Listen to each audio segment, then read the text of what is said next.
You know, growing up as an 18, almost 19-year-old now, I've seen how God can change and restore lives. And while that's good, I've also seen how Satan can take away lives just as easy. And I've always wondered growing up, how does someone let Satan just take their life away? And I looked into my own life, and I realized that temptation is the start of it all. Temptation is that little voice in your head that tells you, it's okay, He'll forgive you, it's just a little bit, it'll make you feel good. You know, personally, every time I'm tempted, I always think back to the story I learned in Bible school when I was a little kid. It was the story of how Jesus was tempted. The story goes like this.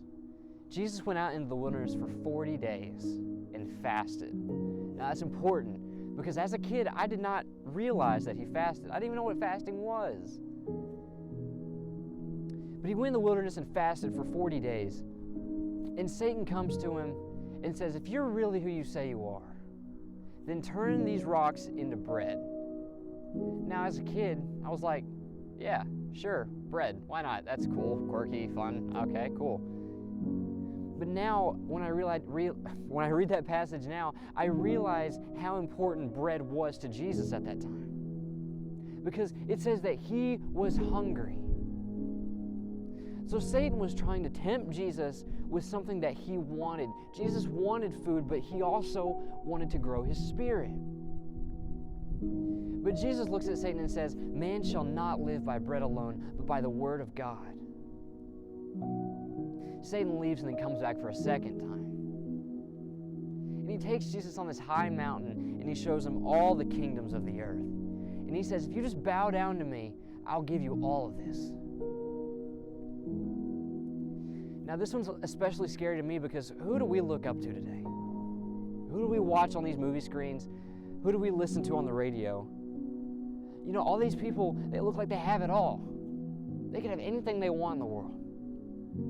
But who are they bowing their heads to? Jesus looks at Satan and says, get behind me, for you shall serve and worship God alone. Satan leaves and comes back for a third temptation. And he takes Jesus to the pinnacle of Jerusalem, the holy city in Israel. And he says, if you're who you say you are, throw yourself off here. For the angels, they'll pick you up and they'll carry you back here. And this one's especially important to me because when Satan tempts us, he says, it's okay. If you fall, Jesus is going to pick you right back up. You're going to be just fine. Go ahead, sin. Do that sin. It'll be all right. That's what Satan wants us to think. That's what gets us hooked in. Jesus says, you shall not tempt the Lord your God. And then Satan flees. And you know, what I love about this story so much is not the story of temptation itself. It's what happens after the story. And if you don't know, Jesus comes out of the wilderness after his fast, and he goes to this place called Galilee. Now, all these people in Galilee, they heard of Jesus, they've heard of what he's doing, and they've heard of who he is. And you know, Jesus goes and teaches in these synagogues, and he is glorified by all. He's glorified.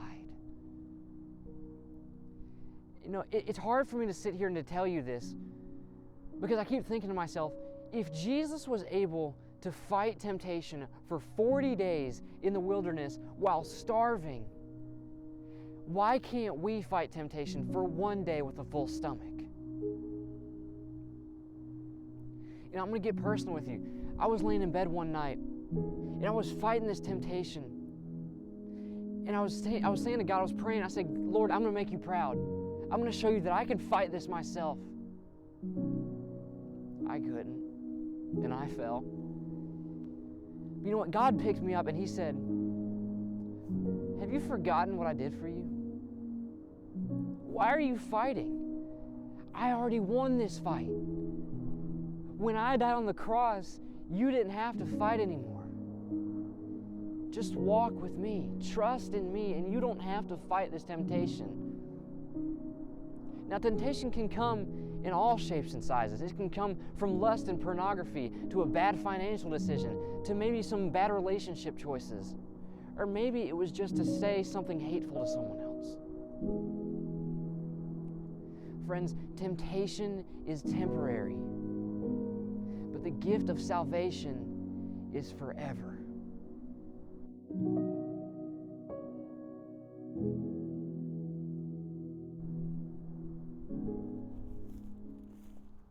I think that went rather well.